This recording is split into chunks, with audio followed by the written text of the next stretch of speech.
미래교육이 열리다 러너스. 이 시간에는 우리가 미래를 준비하며 꼭 생각하고 배워야 하는 주제들을 연세대학교와 함께 배워보는 시간입니다. 우리의 미래가 장밋빛이고 파라다이스고 유토피아면 얼마나 좋겠어요. 그런데 절대 그렇지 않을 거라는 거 우리 모두가 잘 알고 있죠. 오히려 점점 잔인해지는 범죄들을 보면서 절망감만 들 때도 있습니다.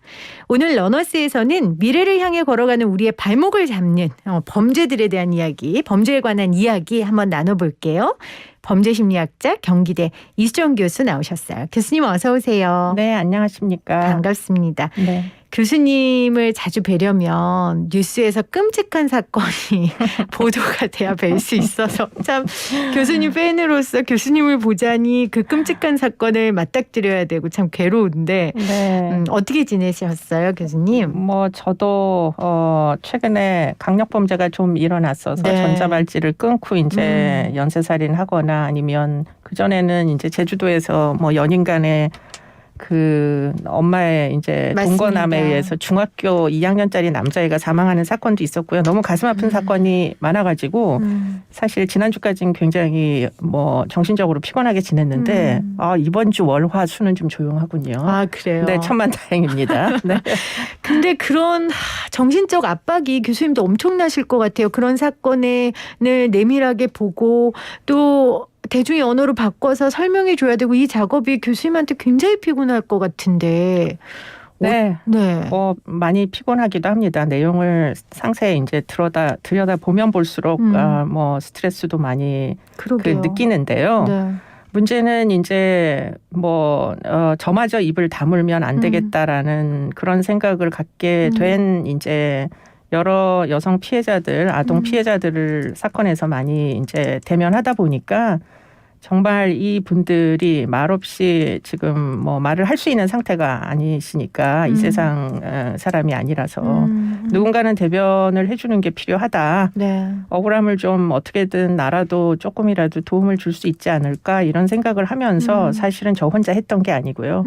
저와 비슷한 생각을 가졌던 꽤 많은 분들이 좋은 분들이 계셨고 그분들과 그렇죠. 지금 지난 20년 동안 함께 해오면서 이제는 이걸 어떻게 보면 운명인 것처럼 저항해도 소용없구나 이런 그 생각까지 지금 들고 있습니다. 저항해도 소용없다. 그런 말씀은 하지 말아주세요, 교수님. 네. 범죄랑 연관시키지 않고 한 얘기입니다. 네. 저도 오프닝에 네. 저항해도 소용없다라는 얘기를 오늘 했단 말이에요. 그러세요? 저는 이제 돈을 가지고 장난치는 그 설계자들의 이야기를 하면서 그 얘기를 했는데 네네. 그럼 우리가 너무 슬프잖아요. 저는 교수님. 지금 몸부림치면서 저항하고 있는 겁니다. 맞아요. 제 입장에서는. 맞습니다. 네. 우리가 끝까지 몸부림치면서 저항해야 할 타협해서는 안 되는 부분들이 분명히 우리 삶 가운데 있는 거니까요. 네. 지금 교수님께서 말씀 중에 20년 동안이라고 하셨는데 네. 그럼 교수님 그 20년 동안 그리고 저는 최근 들어 여성 피해자에 대한 강력범죄가 더 늘어난 느낌이 드는데 그냥 제 느낌입니까? 제가 생각할 때는 네. 이제 보통 저희 쪽에서는 인명 피해가 나서 살해된 사건들 위주로다가 이제 그 통계 자료들을 많이 분석하거든요. 네. 그런데 살인 사건의 경우에는 최근 들어서 그렇게 많이 늘어난 게 아닙니다. 아하. 그러다 보니까 우리나라는 인구 10만 명 중에 이제 살인이 적용되는 사건들은 한 1점 소수점 후반대 2점을 넘느냐 마느냐 그 정도로 지금 살인 피해자는 생각보다 그렇게 많지 않은데요. 그런 경우는 지난 20년 동안 일정하게 계속 살인 사건은 유지되어 왔습니다. 유달리 살인 사건이 많이 발생하거나 이런 나라는 아니었는데 문제는 이제 우리 경우에는 외국과 달리 살인의 고의를 굉장히 보수적으로 인정하다 보니까 지금 이제 폭행과 연관된 사건 끝에 인명피해가 나는 사건들 이런 것들은 사실은 통계 안에 잘 이렇게 녹아 들어가 있지 못하고요. 예를 들자면 가정폭력을 아주 오래 당하다가 결국 혼수 상태에서 한 달 후 인명피해가 난다거나 이런 경우는 살인이 적용이 안 되다 보니까 사실은 치사 안에 굉장히 많은 여성 인명피해들이 녹아 들어가 있어요. 강간치사나 또는 상해치사나 또는 폭행치사나 그렇기 때문에 이제 그런 숫자까지를 본다면 이거는 무시할 그 일은 아니다. 그렇죠. 점진적으로 지금 늘어나는 건 틀림이 없어 보인다. 그리고 여성이 피해자가 가장 많이 이제 되는 범죄는 사실 성폭행입니다. 성폭행은 4대 강력 범죄 중에서 지난 20년 동안 가장 빠른 속도로 지속적으로 늘어나서 지금도 늘어나고 있는 유일한 강력 범죄예요. 그러다 보니까 피해가 굉장히 만연되어 있는 느낌들을 여성들은 받습니다. 그러나 성폭행 피해에 대해서 별로 그렇게 심각하다고 여긴 적이 없는 남성들의 경우에는 이 범죄 피해가 뭐 그렇게 심각하냐. 여성들이 너무 과민한 거 아니냐. 이렇게 생각하는 분들이 사실상 존재해요. 그래서 격차가 굉장히 큰 인식의 격차가 큰 범죄가 바로 성폭력 사건이다. 성폭력 사건은 지속적으로 늘어왔고 최근에 디지털 성범죄까지 여성들이 불안해하는 이제 영역들이 점점 늘어나는데 맞습니다. 그 대목을 그 여성들의 불안을 잘 이해를 못하는 사람들도 사실은 공존하고 있다 이렇게 봐야 되는 거죠. 우리나라가 폭행에 대해 좀 굉장히 관대한 편이었던 건 맞는 것 같고요. 그 폭행 안에 성폭행과 가정폭력이 들어가 있고 대상은 거의 여성들이니까 여성들의 피해가 많다는 건 뭐 부정할 수 없는 사실인 것 같습니다. 최근 교수님이 가장 많이 언급된 기사를 보니까 데이트 폭력이었어요. 최근 들어 데이트 폭력이 많이 증가를 한 겁니까? 아니면 표면화된 겁니까? 그러니까 데이트 폭력이 증가한 것으로 보입니다. 왜냐하면은 지금 이제 경찰청에서 데이트 폭력에 대한 어느 정도는 통계치가 뭐 잠정적으로 산출이 되는데요. 네. 이거는 뭐 죄명은 아니기 때문에 굳이 노력을 해야 이제 잡을 수 있는 통계들인데요. 그 통계치를 보더라도 데이트 폭력은 이제 다른 폭력 사건에 비하여 좀 늘은 것으로 보입니다. 2016년도에 9,300여 건이었는데요. 네. 지금 5년 후에 2배 증가했습니다. 그리고 그러니까 금년 7월까지는 더 빨리 증가하고 있어요. 그렇기 때문에 데이트 폭력은 증가한 게 맞는데 그런데 이제 데이트 폭력이 늘어난 것이 맞느냐 아니면 가정 폭력의 과거에는 다 이 편입이 됐었는데 더 이상 이제 가족 혼인 관계가 과거 같지 않잖아요. 그렇기 때문에 이제 혼인 신고를 하고 가정을 꾸리지 않는 연인이 많다 보니까 그래서 상대적으로 데이트 폭력이라는 게 더 많이 건수가 잡히는 거 아니냐. 그렇기 때문에 총수는 언제나 일정한 일종의 파트너 폭력. 총수로 보면 파트너 폭력이라고 했을 때 혼인신고를 한 사람도 파트너고 혼인신고를 안 한 사람도 파트너니까 영미권 기준으로 보면 언제나 일정하게 파트너 폭력은 있었던 거 아니냐. 다만 과거에는 반의사 불벌자가 있다 보니까 사실 집안에서 일어난 폭력으로 신고하는 사람들이 많지 않았잖아요. 네네. 그러다 보니 무시가 됐던 거죠. 그런데 오늘날은 이제 혼인신고를 안 하다 보니까 뭐 아이들의 아빠 같으면은 신고 안 할 일도 연인 간의 이별 범죄의 형태로는 신고가 다 되기 때문에 그래서 일시적으로 늘은 것처럼 보이는 거 아니냐. 네. 일종의 착시 같은 거 아니냐 이렇게 생각합니다. 네. 지금 이 러너스 코너가 우리 미래의 과제들을 지금 짚어보고 있는데 결국 지금 데이트 폭력도 예전엔 가정 폭력의 범주에 들어가 있었는데 우리 사회의 가족 구조가 좀 변화하면서 이게 늘어난 것처럼 보일 수도 있다라는 얘기를 해 주셨어요. 그렇다면은 앞으로 미래에는 가족의 해체가 더 심해질 것이고 다양한 가족 형태가 나올 텐데 그래서 교수님께서 언어를 좀 바꿔보자. 데이트 폭력이 아닌 파트너 폭력이라는 단어를 사용하자라고 주장하셨더라고요. 그렇죠. 설명을 좀 해주세요. 네, 이제 데이트 폭력 사건은 죄명이 아닙니다. 데이트 폭력은 그러다 보니까 사실은 이게 굉장히 흥미로운 이제 그 지점들이 발생하는데 남녀간에 일어나는 폭력이에요. 그런데 혼인신고가 돼 있으면 가정폭력처벌법에 의해서 피해자 보호가 됩니다. 임시조치도 되고 쉼터도 갈 수 있고 그런데 혼인신고가 안 돼 있으면은 이게 이제 똑같은 파트너인데 혼인신고가 된 피해자에 대해서는 가정폭력처벌법에 의해서 임시조치가 되는데 혼인신고가 안 된 이제 파트너에 의해서는 임시조치가 있는 가정폭력처벌법 대신에 형법을 적용해야 되는 문제가 발생을 하는 거예요. 아하. 그렇기 때문에 이제 이런 좀 가정을 보호하고자 만들어진 가정폭력처벌법의 근거 조항을 목적 조항을 바꿔가지고 사실은 피해자의 생명권 보호, 가정을 보호하는 게 목적이 아니라 파트너들의 생명권 보호를 목적으로 하는 법률로 좀 개정을 하면은 네네. 그러면은 혼인신고가 된 여성이나 혼인신고가 되지 않은 연인이나 다 가정폭력처벌법 내지는 이름을 좀 바꾸면 더 좋겠어요. 파트너폭력처벌법으로 해서 많은 약자 파트너, 오늘날은 여성들만 꼭 파트너 폭력의 피해자가 되는 게 아닙니다. 그럼요. 남성들도 있을 수 있어요. 그럼요. 그렇기 때문에 지금 파트너 폭력 처벌법으로 좀 법률 개정을 하고 그 안에 중요한 건 뭐냐면 반의사 불벌죄를 폐지하는 게 전 꼭 필요하다 이렇게 보입니다. 영미권 국가는 사실 반의사 불벌죄 같은 게 없어요. 그렇군요. 길거리에서 폭력을 해도 남남들끼리 폭력을 해도 반의사 불벌죄가 이제 적용이 안 되지만 자동적으로 입건이 되지만 부부간의 집안에서 폭행을 하고 상해를 입히면은 그거는 더 이제 개입을 해서 어떻게든 피해자 보호를 해야 되는 그렇기 때문에 반의사를 갖고 있다 손 쳐도 네네. 피해자가 고소하지 마세요 해도 사건이 입건이 된단 말이죠. 근데 우리는 피해자가 고소하지 마세요. 우리 애들 아빠를 잡아가지 마세요 하면 경찰에서도 사건 처리 안 해주고 당연히 검찰에서는 기소를 안 하게 되고 재판에서도 유죄가 안 나오면은 그러면 이제 그렇게 해서 면죄부 받은 폭력 행위자, 상해 행위자들은 아 이게 범죄가 아니구나라는 걸 느끼게 되면서 더 폭력을 지속적으로 상습적으로 하게 되는 거죠. 네. 그렇기 때문에 어떻게 보면은 파트너 폭력을 조장하는 사회다. 이렇게까지 오히려. 얘기해도 과언이 아니게 되는 것이 그게 바로 반의사 불벌죄 때문입니다. 그러니까 가정의 개념이 바뀌었고 여성 인권이 향상됨에 따라서 바꿔야 하는 이 법안들이 참 많은 것 같아요. 그 스토킹 처벌법도 사실 굉장히 오랜 시간 걸렸잖아요, 교수님. 네, 21년 걸렸습니다. 네.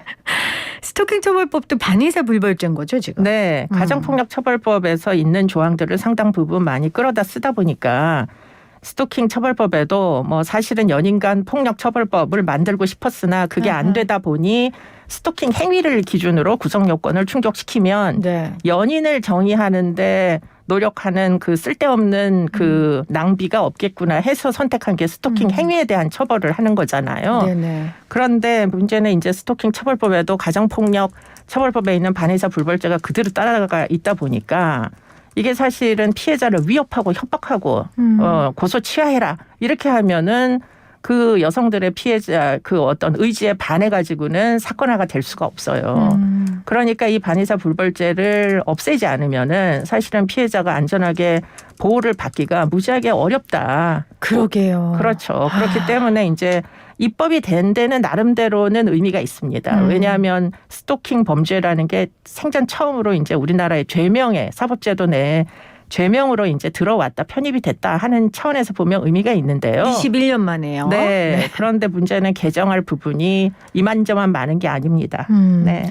야, 그 미래 사회에 가장 또 많이 생길 범죄 중에 하나가 디지털과 관련된 걸 텐데 네. 사실 이 디지털 성범죄 너무 심각하잖아요. 네. 저희가 뭐 서재영 검사와 하펠트를 인터뷰하기도 했었지만 지금 이 성범죄 디지털 성범죄 관련돼서도 법이 더 많이 바뀌어야 되죠. 진전돼야 되고. 네, 디지털 성범죄는 어쩌면 따로 이제 그 떨어져 나와서 새로운 특별법 같은 거를 만들어야 되는 게 아닌가 그렇죠. 하는 생각을 할 정도로 이게 굉장히 지금은 이제 만연돼 있는 데다가 문제는 그와 같은 이제 디지털 성범죄를 통해 가지고 이익을 얻는 에이전트가 너무 많아졌어요. 암 시장이 생긴 거예요. 아하. 그렇기 때문에 이 암 시장을 처벌하는 이제 법률 예컨대 업체나 또는 뭐 업체가 꼭 아니더라도 개인이 조직을 형성해서 이제 이런 피해를 고의적으로 유발하면서 이익을 취하는 그런 부분에 대해서도 사실은 처벌을 할 수 있는 또는 민사로 징벌적 손해배상은 사실 이런 사건에다가 적용하는 게 전 맞다고 생각하는데요. 그런 이제 뭐 외국의 경우에 최근에 입법이 막 되고 있습니다. 그런 포탈들을 처벌하는 그런 법까지 사실 새로 만들어야 되는 게 아닌가 이런 생각을 할 정도로 네. 포탈의 책임 이런 것들이 강조가 돼야 되는데 현행법상은 사실은 유저들에게만 기껏 벌금형을 주는 데서 끝나는 게 현실이다 보니까 지금 이제 줄어들 생각을 전혀 안 하고 있죠. 지금 교수님과 제가 나누었던 이 여러 가지 범죄들이 결국 우리 청년들이 연애를 안 하게 하는 이유 중에 하나더라고요. 네, 그러니까 맞습니다. 저 때만 해도 안전 때문에 연애를 못 한다는 거는 뭐 상상도 못했던 이유거든요. 선생님도 교수님 학생들 가르치시니까 그렇죠. 맞죠? 네. 뭐 근데 이제 이게 비대면 사회가 되면서 더 그런 불안이 더 심해진 것 같아요. 아, 뭐 그러게요. 클릭만 한 2번, 3번만 잘못하다가 들어가 보면 여성들의 뭐 야한 사진들이 마구 나의 의지와 관계없이 떠오르고 거기서는 사실 유인하는 정보들이 다 이제 올라오잖아요. 그러니까 이제 경계심이 너무 많이 높아지게 만든 이유가 그러게요. 되고 그러다 보니 정말 신뢰할 수 있는 사람 아니고는 만나려고 안 하게 되고 그 정말 신뢰하는 사람만 만나다 보면 이게 모르는 사람과 만날 기회가 없어서 연애를 그렇죠. 못 하잖아요. 맞습니다. 그러니까 이제 이런 문제를 뭐 앞으로는 이제 어떻게 한국 사회가 신뢰 사회로 가면서 극복을 할 거냐 그런 부분에서 사실은 불법적인 행위를 하는 사이버 공간 속에서도 그런 불법적인 행위를 하는 사람들에 대한 또는 이제 업체들에 대한 엄벌이 필요한데요. 문제는 여성가족부에서 랜덤 채팅 애플리케이션이 지금 아동 청소년 성매매로 이어진다는 건 뻔히 다 알지만 사실은 이제 모니터링만 하고 처벌을 못 하고 있어요, 사실상. 왜요? 법안이 없습니까? 벌금 등등을 이제 처벌은 할 수 있는데 처벌 수위가 너무 낮고요. 그리고는 그렇게 해서 이제 모니터링 끝에 신고가 들어가고 하면은 이제 뭐 형사처벌을 안 받는 건 아닌데 문제는 그러면 기존에 등록된 그 회사를 취소를 해버려요. 그리고는 비슷한 이제 애플리케이션을 또 만드는 거죠. 아하. 그렇기 때문에 징역을 안 가는 동안은 그것은 끝없이 확대 재생산될 것이 뻔하기 때문에 사실은 지금 이런 시스템 자체를 우리가 총체적으로 좀 고민을 해봐야 되는데 그래도 다행한 거는 지금 이제 그 위장 수사, 온라인 위장 수사가 시작이 됐어요. 9월 달부터. 경찰들이 아이들을 위장해 가지고 랜덤 채팅 애플리케이션에서 이제 성매매를 목적으로 조건 만남 등으로 아이들을 유인하는 경우에는 아청법상의 이제 온라인 유인죄를 적용해서 처벌할 수 있게 규정 개정은 됐는데 네네. 문제는 이제 그게 얼만큼 활발하게 활성화가 돼가지고 사람들이 경각심을 가질 정도로 감시를 잘할 수 있겠느냐 하는 건 또 앞으로 두고 볼 일이기 때문에 법률은 개정됐지만 그게 이제 실효를 가지려면 모든 사람이 다 같이 더 열심히 노력을 해야 되겠다. 그러니까요. 그런 생각을 하는 거죠. 그러니까 네. 나쁜 놈들은 참 부지런하고 똑똑하잖아요, 교수님. 그러니까 우리가 이 사람들보다 더 부지런하고 똑똑해지는 수밖에 없을 것 같아요. 네. 특히 이 미래 사회에 나오는 그렇습니다. 여러 범죄들은 얼마나 더 지능적이고 네. 얼마나 더 비용 대비 효율이 크겠어요. 범죄자 입장에서 기술이 그렇죠. 발전되니까. 네. 아, 참 걱정인데. 네. 교수님께서는 그 연세대에서 사회심리학 공부하셨더라고요. 네. 근데 사회심리학 공부하다가 범죄심리학 교수가 되신 이유가 있으세요? 그러니까 저는 사회심리 중에서 측정을 전공했는데요. 심리 검사 개발하고 뭐 사람들의 보이지 않는 걸 보이게 만들고 뭐 이런 것들을 이제 전공을 했는데 경기대학교에 가게 되면서 지금 이 모든 어떤 전공의 약간의 변화가 생기게 된 게 학교에서 이제 저희 학교가 형사정책 분야가 좀 특성화가 돼 있어요. 그래서 학부에 교정학과가 있고 네. 경찰 행정학과가 있습니다. 아, 그렇죠. 네, 그러다 보니까 이제 너는 범죄심리학 대학원을 만들어라 하는 주문을 받고 이제 제가 해외 파견을 뭐 좀 다른 교수들보다 일찍 나가게 돼서 사실은 다시 나갔을 때 이제 범죄심리학 공부를 하게 돼가지고 지금 이 일을 지난 뭐 기간 동안 하게 된 거죠. 그 얼마 전에 교수님 일상생활을 그린 다큐가 이렇게 방영됐더라고요. 네. 좀 다른 얘기지만. 근데 거기서 저는 되게 놀랬던 게 교수님이 이렇게 여성으로서 범죄 심리도 하고 한 분야에 문을 여신 분이라 굉장히 막 슈퍼우먼 예를 들면 그 아주 뭐라고 얘기하죠? 유리창을 깬 이렇게 생각했는데 사실은 여성 차별 또 경력 단절 여성의 아주 대표적인 사람이다. 이 표현을 하셨어요. 그러니까 이제 제가 피해자가 더 마음이 가게 되는 건 어쩌면 저도 그런 차별의 피해자이기 때문일 수도 있는 거고 물론 제가 범죄 피해를 당했던 건 아니지만 사실은 그렇게 해서 좀 이렇게 우세하지 못한 위치에 있는 사람들이 어떤 걸 걱정하는지 저는 참 잘 알 것 같아요. 저도 그런 경험들을 많이 해봐가지고. 그래서 그랬군요. 그분들이 좀 더 마음 편하게 살 수 있는 그런 좀 세상을 만들었으면 좋겠다 이런 이제 생각들은 언제나 있죠. 네. 원래 외국으로 공부하러 가시려다가 이제 육아와 네네네네. 각종 일에 발목이 잡히셔서 이제 네. 연대에서 학부 공부하시고 석사 박사까지 하셨는데 네. 그래서 이번에 이제 저희가 연대에서 러너스라는 공용 교육 플랫폼을 만들어서 네. 우리 교수님 같은 단절 경력 여성을 만들지 않게 하기 위해 인터넷으로도 충분히 공부하고 할 수 있는 네. 그런 공용 교육 플랫폼을 만들게 됐습니다. 아, 네, 좋은 취지입니다. 네, 또 모교에서 또 그런 일을 네, 하게 돼서 네, 네. 제2의 제3의 이수영 교수가 나올 수 있도록 하게 됐습니다. 네. 자, 오늘 러너스에서 이수영 교수님과 함께 이 미래 사회의 범죄 그중에서 어쩌면 이 여성 관련 범죄가 혐오가 우리나라에 너무 많이 조장되는 거에 결과물이 아닐까 이런 생각도 들거든요. 교수님 이 미래 사회 혐오 문화는 좀 어떻게 보고 계세요? 그러니까 이제 어떻게 보면 혐오라는 것은 내가 가지고 있는 자원이 많을 때는 남들한테 신경을 쓸 여유가 없어요. 근데 내가 가진 자원이 축소되고 경쟁이 심해지고 이럴수록 사실은 이제 나의 이익을 공유할 수도 있는 사람들에게 경쟁 심리를 느끼면서 그들을 적대시하게 돼 있는 거거든요. 그러니까 이 문제는 한쪽의 혐오를 푼다고 다른 쪽 혐오까지 다 사라지진 절대 않을 겁니다. 전체적으로 사회 전반적으로 경쟁이 좀 덜 해도 될 정도로 넉넉하고 서로 배려하는 이런 어떤 사회 문화 같은 것들이 형성되는 시점에 많이 경제 사정이 확실히 나아져야 되겠죠. 그래야만이 사실은 이 문제가 혐오의 문제가 극복이 될 것이다. 제가 옛날에 대학 다닐 때는 혐오라는 용어 자체가 사회 문화적 용어가 아니었어요. 맞아요. 그때는 굉장히 취업도 잘 되고요. 기회가 아주 많이 있었고 젊은 사람들은 얼마든지 희망을 가질 수가 있었습니다. 근데 오늘날 이제 이런 혐오 사회가 된 데는 그런 것들이 기회가 굉장히 축소되고 뭐 본인들의 미래, 상을 쉽게 구현하기가 어렵고 이런 여러 가지 문제들이 아마 사람들을 각박하게 만드는 게 이유로 보여요. 그렇기 때문에 이것은 이제 혐오만 해결하려고 해서는 절대 해결이 안 될 거다. 뭐 사회 경제적인 문제들이 함께 해결돼야 될 거다 이런 생각을 하게 됩니다. 결국 경제적 불평등의 문제를 우리 사회가 해결하지 않으면 앞으로 미래 사회는 각종 범죄가 더 많아질 수밖에 없는 구조가 될 수 있겠네요. 그럴 수도 있죠. 네. 알겠습니다. 자, 오늘 우리 미래를 이야기하는 시간 러너스의 이수정 교수와 함께 이야기 나눴습니다. 교수님 감사하고요. 앞으로도 범죄자들보다 더 똑똑하고 부지런히 활동해 주시기를 바랍니다. 고맙습니다. 네, 고맙습니다.